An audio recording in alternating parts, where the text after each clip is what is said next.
প্রবাহ কিংবা ঘুরে পড়ে মাটিতে তার টিউবওয়েল ফেলবেন, হাতে জল দেন,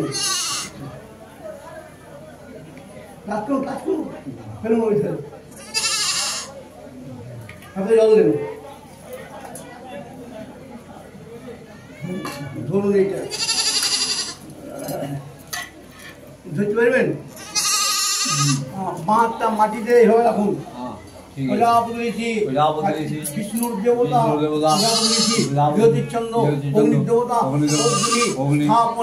বিনিয়োগ ভূর্ভুবঃ স্বরম আত্মাভিমুখে, আত্মাভিমুখে। বাস ব্যাস এবারে সাজা নেবেন এটাকে।